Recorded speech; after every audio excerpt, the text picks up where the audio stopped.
जय श्री राम प्यारे भक्तों। तो आज हम जो आपके लिए कथा लेकर आए हैं, इस कथा का शीर्षक है जैसी करनी वैसी भरनी। यह आपको बहुत ही मनोरंजक भी लगेगी और इससे आपको शिक्षा भी प्राप्त होगी। तो प्यारे भक्तों, कथा इस प्रकार से है। एक गांव में एक धनी सेठ रहता था। उसके कोई संतान नहीं थी। किसी की सलाह पर उसने एक मंदिर बनवाया और उसमें एक पंडित जी की नियुक्ति कर दी। 1 वर्ष के बाद सेठ को पुत्र की प्राप्ति हुई और पुत्र के बड़ा होने पर उसको गुरुकुल में भेज दिया। जब वह पढ़ लिख कर विद्वान बनकर आ गया तो सेठ ने उसका विवाह कर दिया। विवाह की रात जब दोनों सोए तो पत्नी की अचानक से आंख खुल गई। उसने देखा छत के पंखे पर एक छिपकली घूम रही थी और पुत्रवधू सोचने लगी कि ये छिपकली कभी हमारे ऊपर गिर ना जाए, और उसे भगाने के लिए वह इधर उधर देखने लगी। तभी उसकी नज़र रखी हुई कटार पर पड़ी और उससे वह छिपकली को भगाने की कोशिश करने लगी, लेकिन उसके हाथ से कटार छूट गई और छूटकर पति के सिर में जा लगी और पति की मृत्यु हो गई। पत्नी रोने लगी और सोचने लगी मेरी बात पर कोई विश्वास नहीं करेगा। तभी वह जोर से चिल्लाने लगी, मेरे पति को किसी ने मार दिया है, मेरे पति को किसी ने मार दिया है। चिल्लाने की आवाज़ सुनकर सेठ वहां आया। सेठ ने पूछा, मेरे पुत्र को किसने मारा? तब पुत्रवधू बोली, एक व्यक्ति कटार मारकर ठाकुर जी के मंदिर की तरफ भाग गया। सेठ गुस्से से 3-4 पहरेदारों को अपने साथ ले मंदिर में पहुंचा।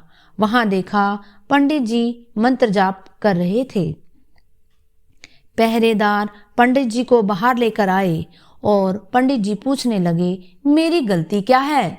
तब सेठ बोला, तुमने मेरे पुत्र की हत्या की है। तुम ब्राह्मण हो, इसलिए मैं तुम्हें जान से नहीं मार सकता, परंतु मैं तुम्हारा वह हाथ जरूर कटवाऊंगा जिससे तुमने मेरे पुत्र को मारा है। हाथ कटने के बाद पंडित जी उस गांव को छोड़कर काशी चले गए। उनके मन में यही बात चल रही थी कि मेरी गलती क्या है।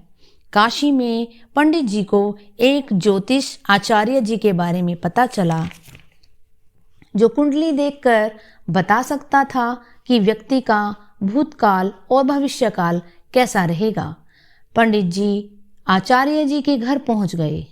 अंदर से आचार्य जी की पत्नी की चिल्लाने की आवाजें आ रही थी। वह आचार्य जी को गालियां दे रही थी और भला बुरा सुना रही थी। जब पत्नी चुप हो गई तो पंडित जी ने दरवाजा खटखटाया। अंदर से आचार्य जी आए और दरवाजा खोला। पंडित जी ने राम राम की और दोनों अंदर चले गए। आचार्य जी पूछने लगे, बताइए कि आपका कैसे आना हुआ? और इस पर पंडित जी बोले, आचार्य जी पहले आप ये बताइए कि आपकी पत्नी आपको इतना भला बुरा क्यों कह रही थी? तभी आचार्य जी बोले, पंडित जी ये सब मेरे किए गए कर्मों का ही फल है। पिछले जन्म में मेरी पत्नी एक भैंस थी और मैं बगुला था। भैंस जब जंगल में घास खाती थी तो मैं उसकी पीठ पर बैठकर उसकी पीठ के कीड़े खाता था। एक बार गुस्से में मैंने बहुत जोर से चोंच उसकी पीठ पर मारी। चोंच उसकी रीढ़ की हड्डी में धंस गई। बहुत कोशिश करने के बाद भी वह न निकल पाई। उधर भैंस दर्द के मारे पास में ही यमुना नदी में घुस गई। बहाव तेज होने के कारण हम दोनों पानी में बह गए और मर गए, और इस पर इस जन्म में पति पत्नी बने।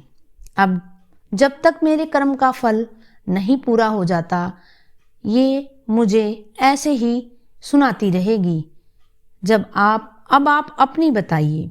तब पंडित जी बोले, पंडित जी ने आचार्य जी को अपनी सारी कहानी सुना दी और पूछने लगे, अब आप बताइए कि मेरी गलती क्या है। तब आचार्य जी ने पंडित जी की कुंडली बनाकर उन्हें बताना शुरू किया। उन्होंने कहा कि हे पंडित जी, आप पिछले जन्म में एक ब्राह्मण थे और एक बार एक शिकारी से एक हिरनी बचकर भाग रही थी। वह घायल थी। तब उस शिकारी ने आपसे पूछा कि हे ब्राह्मण देव, क्या आपने कोई हिरनी देखी है? तब आपने हाथ से इशारा कर बताया कि हिरनी उधर गई है। तब उस शिकारी ने उस हिरनी को मार गिराया। अब इस जन्म में वह शिकारी सेठ का पुत्र बना और वह हिरनी सेठ के पुत्र की पत्नी अर्थात उसकी पुत्रवधू बनी और सेठ के पुत्र अर्थात शिकारी की मृत्यु पुत्रवधू अर्थात हिरनी के द्वारा हुई और ब्राह्मण ने